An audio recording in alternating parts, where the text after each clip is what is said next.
ਚੋਂ ਕੱਢ ਲਿਆ ਮੈਂ ਕਿਸੇ ਨੇ ਤੇਰੇ ਹੈ ਨਾ ਉਹਨੂੰ ਸਰਦਾਰ ਜੀ ਨੂੰ ਪਾਉ ਲੰਮਿਆ ਸਰਦਾਰ ਜੀ ਉਹ ਕੀ ਕੀਤਾ ਜੀ ਸਾਡੇ ਨਾਲ ਕੀਤਾ ਜੇ ਸਾਡੇ ਨਾਲ ਓ ਯਾਰ ਉਹ ਕੀ ਗਿਆ ਸੀ ਚੰਗਾ ਉਹ ਕੀ ਗਿਆ ਸੀ ਚੰਗਾ ਹੋਣ ਲੱਗਾ ਸੀ ਤੁਸੀਂ ਪਾਉ ਨਹੀਂ ਦੂਸਰੇ ਨੇ ਹੋਣਾ। ਰਜਾਈਆਂ ਨੇ ਆਪੇ ਠੀਕ ਕਰ ਲਿਆ ਹਨਾ ਅਸੀਂ ਕਿਉਂ ਕਰੀਏ ਨਹੀਂ ਉਹਨਾਂ ਦਾ ਕੰਮ ਕਰੋ ਲਓ ਜੀ ਅੱਜ ਇੱਕ ਨਵੀਂ ਤੁਹਾਨੂੰ ਗੱਲ ਸੁਣਾਉਂਦੇ ਆ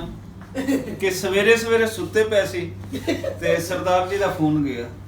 ਕਹਿੰਦੇ ਜੀ ਪਾਸਪੋਰਟ ਆ ਗਏ ਦੋਨੋਂ ਗੁੰਮ ਹੋ ਗਏ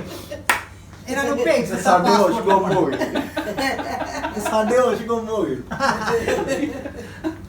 ਅੱਛਾ ਜੀ ਸਵੇਰ ਫਿਰ ਚੱਲ ਪਿਆ ਕੰਮ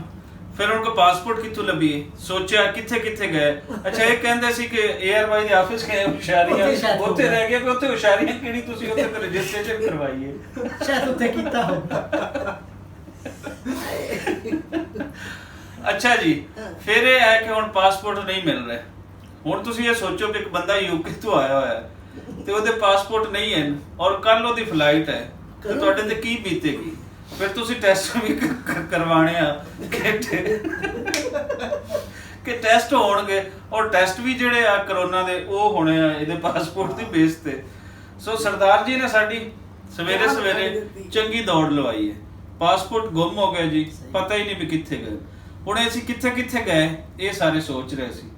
ਫੋਨ ਚੱਲ ਰਹੇ ਨੇ ਸਾਰਿਆਂ ਨੂੰ ਕਿ ਕੀ ਹੋ ਰਹੀ ਹੈ ਲੇਕਿਨ ਜ਼ਿਹਨੀ ਤੌਰ ਤੇ ਬਹੁਤ ਪਰੇਸ਼ਾਨ ਕਿ ਯਾਰ ਇਹ ਸਰਦਾਰ ਜੀ ਦਾ ਕੀ ਹੈ ਫਿਰ ਇਹ ਵੀ ਆਵੇ ਕਿ ਬਾਜ਼ਾਰ ਦੇ ਵਿੱਚ ਫਿਰਦੇ ਰਹੇ ਕਿਸੇ ਸ਼ਰਾਰਤੀ ਸ਼ਖਸ ਨੇ ਉਹਦੇ ਚੋਂ ਕੱਢ ਨਾ ਲਿਆ ਹੁਣ ਫਿਰ ਇਹ ਵੀ ਆਵੇ ਕਿ ਕਿਤੇ ਜਿਹੜੇ ਗੁਰਦੁਆਰੇ ਗਏ ਉੱਥੇ ਜਦੋਂ ਰਜਿਸਟ੍ਰੇਸ਼ਨ ਕਰਵਾਈ ਹੈ ਤੇ ਉਹ ਨਾ ਭੁੱਲ ਗਿਆ ਹੁਣ ਖੈਰ ਸਾਰੀਆਂ ਸੋਚਾਂ ਲੇਕਿਨ ਅਗਲਾ ਲਾਹੇ ਅਮਲ ਇਹ ਸੀ ਕਿ ਨੈਕਸਟ ਸਟੈਪ ਕੀ ਹੈ ਇਹ ਤਾਂ ਸਾਰਾ ਹੋ ਗਿਆ ਪਾਸਪੋਰਟ ਗੁੰਮ ਹੋ ਚੁੱਕਿਆ ਕੀ ਹੋਏਗਾ ਹੁਣ ਅੱਗੇ ਕੀ ਹੋਏਗਾ ਵੀ ਇਹਨੂੰ ਵਾਪਸ ਕਿਵੇਂ ਭਿਜਵਾਉਣਾ ਹੈ ਕੱਲ ਦੀ ਫਲਾਈਟ ਹੈ ਉਹਦੇ ਵਾਸਤੇ ਹੁਣ ਮੈਂ ਸੋਚ ਰਹੀ ਸੀ ਕਿ ਐਮਬੈਸੀਜ਼ ਦੇ ਵਿੱਚ ਜਿਹੜੇ ਦੋਸਤ ਨੇ ਜਿੱਥੇ ਬੈਠੇ ਨੇ ਉਹਨਾਂ ਨਾਲ ਰਾਬਤਾ ਕਰਨਾ ਹੈ ਫੌਰਨ ਹੁਣੇ ਉੱਠ ਕੇ ਕਿ ਕੀ ਹੋ ਸਕਦਾ ਹੈ ਇੱਕ ਬੰਦੇ ਦਾ ਪਾਸਪੋਰਟ ਗੁੰਮ ਹੋ ਜਾਂਦਾ ਹੈ ਤੇ ਉਸ ਤੋਂ ਬਾਅਦ ਉਹ ਵਾਪਸ ਕਿਵੇਂ ਜਾ ਸਕਦਾ ਹੈ ਤੇ ਦੂਸਰਾ ਲੱਗ ਰਿਹਾ ਸੀ ਸਾਨੂੰ ਕਿ ਇਹ ਹੁਣ ਇੱਥੇ ਹੀ ਰਹਿ ਗਏ ਠੀਕ ਹੈ ਇੱਕ ਜਿਹੜੀ ਦੁਆ ਤੇ ਜਿਹੜੀ ਇਹਨਾਂ ਨੇ ਕੀਤੀ ਸੀ ਕਿ ਇਹ ਗੁਰਧਾਮਾਂ ਦੇ ਜਿਹੜੇ ਦਰਸ਼ਨ ਸਾਨੂੰ ਹੁੰਦੇ ਰਹਿਣ ਇਹ ਹਮੇਸ਼ਾ ਇੱਥੇ ਹੀ ਰਹਿ ਜਾਣ ਉਹ ਭਾਈਆ ਕੀ ਕੀਤਾ ਹੀ ਸਰਦਾਰ ਜੀ ਇੱਕ ਸਰਦਾਰ ਹੋਰ ਆਇਆ ਸੀ ਕੈਨੇਡਾ ਤੋਂ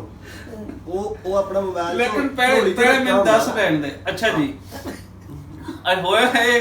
ਕਿ ਹੁਣ ਸਾਰੀ ਜਗ੍ਹਾ ਚੈੱਕ ਹੋਈ ਹਨ ਕਿੱਥੇ ਕਿੱਥੇ ਗਏ ਕੀ ਹੋਇਆ ਫਿਰ ਸਰਦਾਰ ਜੀ ਨੂੰ ਨਾ ਕਹਿ ਕੇ ਕਿ ਕੁਝ ਨਾ ਕਹਿਣਾ ਮੇਰੇ ਇੱਕ ਦੋਸਤ ਕੋਲ ਗਏ ਤੇ ਉਹ ਯਾਦ ਕਰਾਇਆ ਕਿ ਦੋਸਤ ਕੋਲ ਤੁਸੀਂ ਜਾਣਾ ਸੀ ਉਦੋਂ ਪਾਸਪੋਰਟ ਕਿਉਂਕਿ ਪਰਸੋਂ ਗੁਰਦੁਆਰਾ ਰੋੜੀ ਸਾਹਿਬ ਜਦੋਂ ਵਾਪਸ ਆਇਆ ਤਾਂ ਉਦੋਂ ਤੋਂ ਨਾਲ ਪਾਸਪੋਰਟ ਉਦੋਂ ਇਹਨਾਂ ਨੇ ਕਿਹਾ ਉਹ ਤੇਰੀ ਖੈਰ ਪਾਸਪੋਰਟ ਤੇ ਮੈਂ ਅਟੈਚੀ ਕਿਸੇ ਚੀਜ਼ ਰੱਖੇ ਸੀ ਜਦੋਂ ਮੈਂ ਉਧਰ ਜਾ ਰਹੀ ਸੀ ਕਿ ਬੈਗ ਦੇ ਵਿੱਚ ਨਾ ਰਹੇ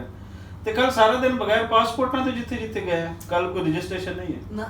ਸੋ ਜੀ ਪਾਸਪੋਰਟ ਲੱਭ ਗਏ ਗੁੰਮ ਹੋਏ ਪਾਸਪੋਰਟ ਇਹ ਖਜ਼ਾਨਾ ਜਿਹੜਾ ਸੀ ਉਹ ਲੱਭ ਗਿਆ ਤੇ ਹੁਣ ਅਸੀਂ ਕੈਮਰੇ ਦੇ ਸਾਹਮਣੇ ਅਸੀਂ ਕੁਝ ਨਹੀਂ ਕਹਿੰਦੇ ਅਸੀਂ ਜਿਹੜਾ ਆਫ ਕੈਮਰਾ ਅਸੀਂ ਇਹਨਾਂ ਤੋਂ ਫਿਰ ਪੁੱਛਦੇ ਆ ਕਿ ਕਰਨਾ ਕੀ ਹੈ ਤੇ ਇਹਨਾਂ ਨੇ ਸਾਡੇ ਨਾਲ ਸਵੇਰੇ ਕੀ ਕੀਤੀ ਹੈ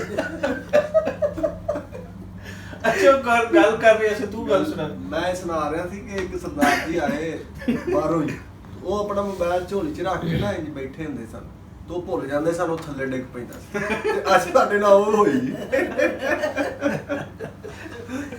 ਅਖੀਰ ਕਰ ਗਏ ਉਹ ਸਰਦਾਰ ਜੀ ਅਖੀਰ ਕਰ ਗਏ ਪਰ ਹੁਣ ਤਾਂ ਉਹਦਾ ਹਾਸਾ ਤੇਰੇ ਤੇ ਉਸ ਵੇਲੇ ਤੇ ਹਰ ਚੀਜ਼ ਹੀ ਭੁੱਲ ਗਈ ਸੀ ਸੱਚੀ ਵੀ ਕੀ ਹੈ ਹੋਈ ਕੀ ਬਣੂ ਕੀ ਇਹ ਹਾਂ ਪਰੇਸ਼ਾਨੀ ਭਾਈ ਪਿਓ ਨੈਕਸਟ ਆਇਆ ਨਾਲ ਗੈਂਗਸਟਰ ਤੇ ਮੈਂ ਕਹਿੰਦਾ ਮਹਾ ਗੈਂਗਸਟਰ ਸਭ ਐਨ ਸਵੇਰੇ ਗੈਂਗਸਟਰ ਦਾ ਪਤਾ ਲੱਗ ਗਿਆ ਕਿੰਨੀ ਤਾਕਤ ਹੈ ਇਹ ਗੈਂਗਸਟਰ ਦੀ